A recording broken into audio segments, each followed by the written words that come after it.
In our community today, atheists and other people who don't share our same experience or like same religious beliefs come to us saying we are being arrogant whenever we say we know the things that we do or we have really good reasons to believe the things that we do. They say, how can you say you know these things that can never possibly be known in any shape, form, or manner? This is what we're going to discuss today. According to the historical records we have of Lord Jesus Christ, the people in authority came to him asking him similar questions. And let us look at how Jesus dealt with it in order to know how we can also deal with what we do whenever people come with us with this question and also give us the I don't know kind of response. In the book of Luke, chapter 20, from the first verse to like the 8th verse, the Bible shows us that Jesus was asked by the Sanhedrin what authority does he have to do the things he's doing, to say the things he's doing, to preach the things he's preaching, which is basically the good news of the kind that we preach today. And Jesus answered them with a question, telling them to explain to him what they thought of a previous teacher like himself, who was John the Baptist. And if they told him that question, that he would answer their questions as well. They came together and decided that they were going to tell Jesus that they did not know. Sounds familiar? They told them that because they looked at their two options. One was either that John was legit and was from God, or that John was just a man doing his own thing. The first one was majority opinion, and they knew that, but they were not ready to follow that logically to the very end, because if they agree with the majority opinion, then Jesus would ask them more questions according to them that, well, why don't you believe, etc., etc. And the second opinion is what they wish they held, which is not the majority opinion. They wish that John was from men because they wanted to do the things that they were doing. And if they said that, they also know that people would stone them. They would be ostracized from their society because the majority opinion was of the other kind, that John was indeed from God rather. And Jesus said that if you're not going to tell me, then I'm not going to tell you also one way or the other. When we look at it in the book of Matthew chapter 7 verse 29, we are told that Jesus taught people like he had authority. And this was unlike how people of those days used to teach. Whenever a scribe was teaching, he would cite several different scribes, several different elders, several different teachers, just letting you know who gave him the authority to say the things he was saying. However, when Jesus came around teaching his things according to the books we have, he was not doing any of that. And they were trying to basically cancel Jesus. This was the cancel culture of the first century. If they can show the people, because let us get this right, they knew that Jesus did not get any authority from anybody among them because they were the governing body, and they figured if we can let people see that Jesus did not get his authority from anybody, then we can tell them not to listen to him, and we can also justify why we don't listen to him. Now, usually there are different type of questions that could achieve the same result. In order to cancel someone, they ask, "Who are you?" They've asked Jesus that too. Basically, this is charging at the identity. So, if a Christian or a religious person goes to a secular society to teach some things, and they're like, "Are you Christian?" and he says they're Christian, then people would have a reason not to listen. Well, we don't listen to Christians because, well, they're Christians. There's also the "Where did you come from?" question, which goes to origin. They ask you where did you come from. They also have the question, what gives you the right to assert that? You, this person from that place, what thinks you can come here where you're not from, and where did you not originate from, and tell us what is right or what is wrong about so and so.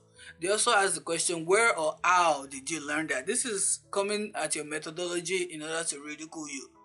So if you say, well, I learned this from a theological school, or I learned it from a Christian college, or I learned it from the Bible, then they can have a reason to throw your ideas and notions away. There's also the question, what's your qualification?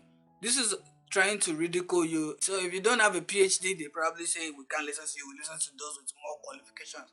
They also ask the question, who gave you permission to that? Basically, this is like did you get peer review or published kind of question. However, it is simply understood that truth is truth, whether it's peer reviewed or published. If Isaac Newton never got peer reviewed or published, which I don't know if he did or not, that wouldn't make his theories any less false than they were. If Einstein never got peer reviewed or published, that wouldn't make his questions or his opinions less false or true. And then the last one is still, who do you think you are anyway? This is different from the who are you kind of question.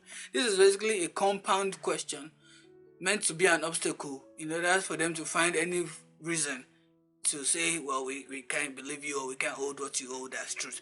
So this was the Jesus time cancel culture of the first century AD. They wanted to find a reason to make him obnoxious in order to justify their own rejection and tell people to do the same. So most times when people come to you, this is not something that I'm using as a generalization. This is just using a particular scenario to set an example. Not all atheists do this, not everybody who does not agree with you do this, but this is more common as we can tell ourselves in this society. Now, why did they ask Jesus the question? They asked Jesus the question because according to the book of Jeremiah, you needed to have authority, and according to the laws they have set on the ground, you needed to have authority in order to teach in the temple or in the synagogue. And also, why did Jesus ask them a question back? First of all, this was the popular way of communicating in Jesus' time, and also this was also Jesus' way to get clarification. So this was Jesus telling them, "Well, what do you think about this? So I know how to answer you." Because he literally said that you tell me this, and in like manner, I will answer you. If you look at the book, it's in Matthew 21, Mark 11, and Luke 20. So it's in all the synoptic gospels, at least the first three. So we know with good confidence that this is actually how it went down. Jesus' question was attempting to get a ground for fairness and ingenuity. If they're going to be fair about how they answered him with the John question, then he can answer them well as well. But they did not do that. Let us bring this into a scenario in my culture. If I went out and I said, let's look at the simplest verse, or not really the simplest, but the very first verse in the Bible. In the beginning, God created the heavens and the earth. And someone comes, "Oh, by what authority do you say that? Why do you think is your God, which there can only be one God?" I already answered that in my video below, one or many gods. Basically, what I said in that video was, if I had a sister and they asked me, "How tall is your father?" And I said my father was 6 feet. And they asked my sister, "How tall is your father?" And she said he was 5 feet 10 inches. That doesn't mean that we're talking about two different people. That just means we have the wrong idea about the same person. The same is with God. When people have different ideas about God, that doesn't mean they are pointing to different gods. That just means they have the wrong idea about the one God that could possibly be. And if they ask me, why do you think you know that? What gives you the authority to say that? Why, I will ask them a simple question. What do you think about the beginning of the universe? And I chose this question particularly because it's something I'm familiar with. I know a couple atheists who would say, well, they don't know how the universe started, even though majority of the scientific community holds the Big Bang model of the theory. But just like the Sanhedrin of Jesus' time, they fear that saying that the Big Bang theory is fact will lead to questions they are not willing to answer, like, well, who was the Big Banger, or what was the cause of the Big Bang? What could have caused the Big Bang? And that is driving dangerously close to someone like God, like I discussed in one of my videos, which I'll also link below. So they say we don't know because they also can't say the universe did not have a beginning, because if they say that, then the entire scientific community would laugh at them, because almost everybody in the scientific community hosts the Big Bang model of cosmology about the beginning of the universe.